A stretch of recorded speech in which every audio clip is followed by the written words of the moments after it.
Halo teman-teman, perkenalkan nama aku Mahfurat Mumtaza, biasanya dipanggil Taza. Nah, di kesempatan kali ini aku bakal ngebahas terkait tentang CV dan lamaran kerja nih. Kalian pasti butuh nih buat yang fresh graduate atau yang barusan congratulations for gelarnya. Nah, nih kalian pasti butuh. Yuk simak videonya baik-baik.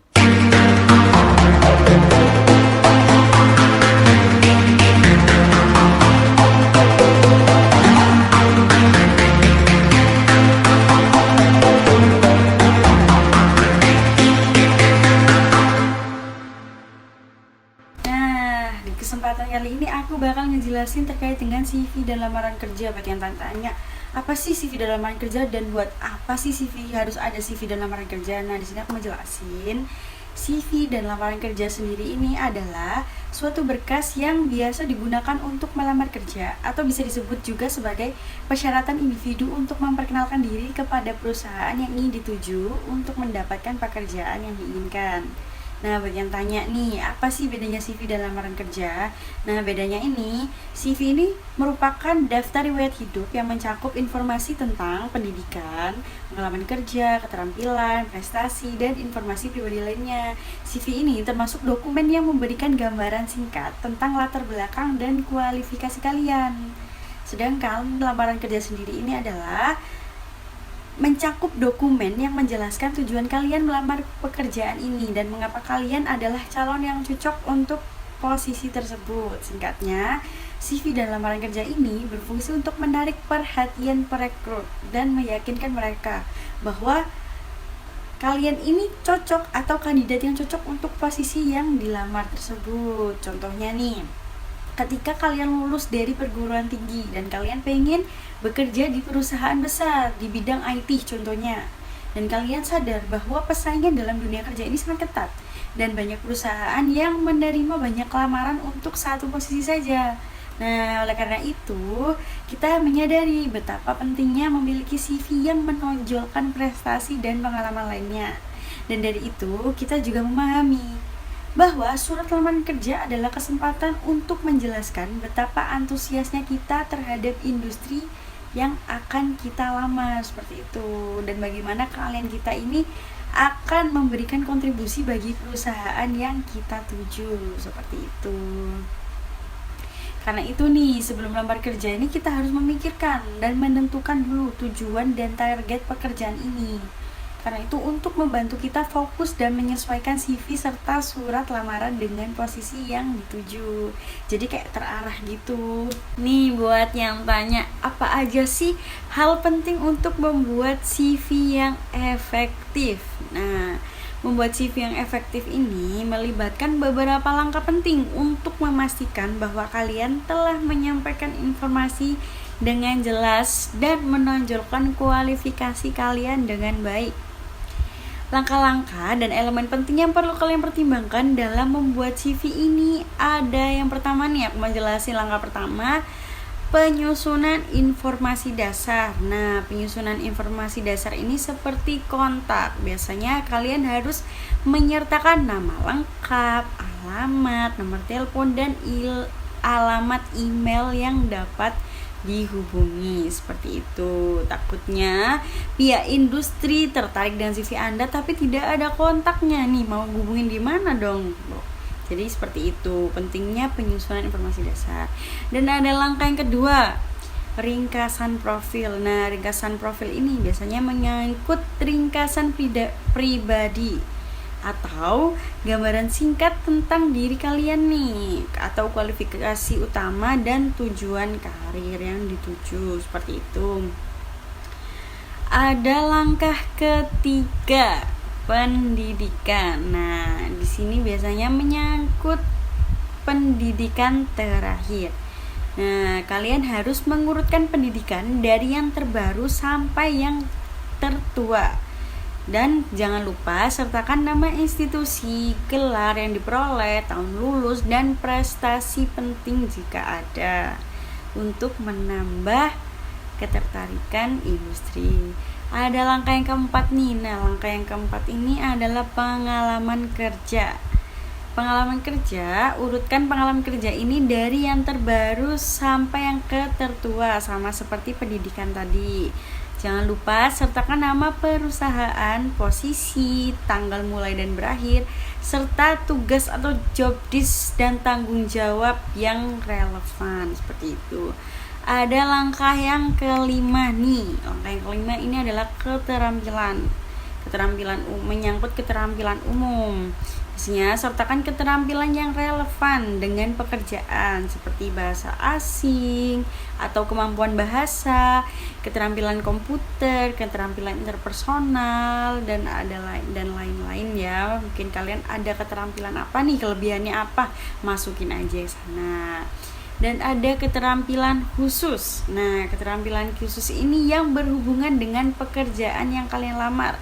Misalnya, keterampilan kalian ini pintarnya di bagian perprograman atau desain grafis. Nah, itu tuh disebutin dengan jelas ya, teman-teman.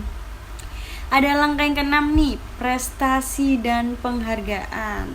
Nah, atau prestasi kerja ya. Sertakan pencapaian kerja yang signifikan seperti peningkatan pendapatan, proyek yang sukses, atau pengakuan dari atasan. Dan ada juga langkah ke-8 nih, penghargaan.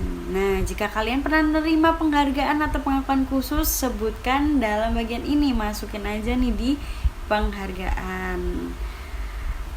Terus ada lagi langkah ke-7 nih, aktivitas ekstrakurikuler. Nah, aktivitas ekstrakurikuler ini adalah sebuah aktivitas dan keanggotaan. Nah, sebutin aja nih, kayak contohnya organisasi profesional, atau kalian pernah proyek sukarela, atau aktivitas ekstrakurikuler yang menunjukkan keterampilan yang berharga. Itu masukin aja kalau kalian ada pengalaman di situ.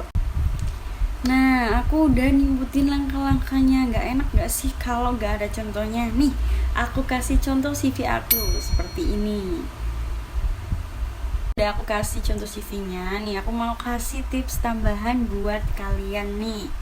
Nah, tips tambahannya, jangan lupa gunain format yang rapi agar mudah dibaca. Lalu jangan hindari juga format yang terlalu rumit atau berlebihan. Dan pilih font yang profesional dan mudah dibaca agar terlihat rapi. Contohnya seperti font Times New Roman atau lainnya bisa, pokoknya yang terlihat rapi ya teman-teman. Lalu batasi CV kalian menjadi 1 atau 2 halaman, terutama jika kalian masih di awal karir. Lalu sesuaikan CV kalian untuk setiap pekerjaan yang kalian lamar. Lalu sorot kualifikasi yang paling relevan. Pastikan informasi yang kalian berikan akurat dan terbaru. Jangan lupa juga gunain tanda baca dan tata bahasa dengan benar. Ingat, kalau CV ini merupakan kesempatan pertama kalian untuk memberikan kesan yang baik kepada calon pemberi kerja. Nah, setelah tadi aku ngejelasin terkait tentang CV, kali ini aku bakal ngejelasin terkait tentang lamaran kerja. Nah, struktur pembuatan lamaran kerja sendiri ini gimana sih? Nah, untuk struktur dasar pembuatan lamaran kerja sendiri ini biasanya terdiri dari beberapa bagian utama yang bakal ngebantu kalian untuk menyampaikan tujuan kalian dengan jelas. Contohnya nih, yang pertama, tanggal dan alamat. Nah, letakkan tanggal di sudut kiri atas, kemudian tuliskan nama Anda di bawahnya, diikuti dengan alamat perusahaan. Tujuan kalian di bagian kanan atas. Lalu ada salutasi. Nah, salutasi ini tuliskan salam pembuka yang sopan seperti kepada yang tahu atau dipersingkat YTH-nya aja. Kepada yang enggak perlu disingkat ya teman-teman. Kepada yang tahu, atau diganti bisa juga pakai hormat kami, lebih gampangnya hormat kami, seperti itu. Lalu diikuti dengan nama penerima lamaran dan posisinya jika kalian tahu. Nah, yang ketiga ada paragraf pembuka. Nah, paragraf pembuka ini mulailah dengan pengantar singkat tentang bagaimana kalian mengetahui lowongan pekerjaan tersebut, misalnya melalui iklan di media sosial atau situs web perusahaan. Nah, lalu ada yang keempat, paragraf inti. Nah, di sini kalian menjelaskan mengapa kalian tertarik pada pekerjaan ini dan mengapa kalian cocok untuk posisi tersebut. Nah, di situ sorot kualifikasi dan pengalaman yang relevan. Lalu ada yang kelima, paragraf penutup. Nah, di paragraf penutup ini ringkas ulang minat kalian terhadap pekerjaan dan berikan penegasan bahwa kalian berharap mendapatkan kesempatan wawancara lebih lanjut. Nanti aku kasih contohnya ya teman-teman, gimana sih lamaran kerja benar.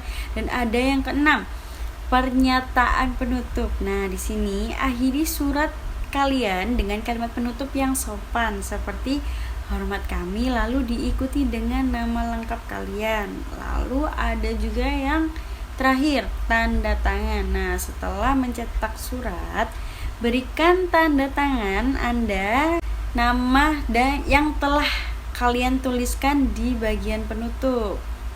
Lalu nih aku mau ngasih tips tambahan lagi nih. Jangan lupa juga seperti yang tadi aku jelaskan, gunakan bahasa yang profesional dan sopan sepanjang surat. Dan jangan lupa soroti kualifikasi dan pengalaman yang relevan dengan pekerjaan yang kalian lamar. Lalu jelaskan nih, ya ini yang penting nih, jelaskan mengapa kalian tertarik pada perusahaan dan bagaimana kalian berkontribusi.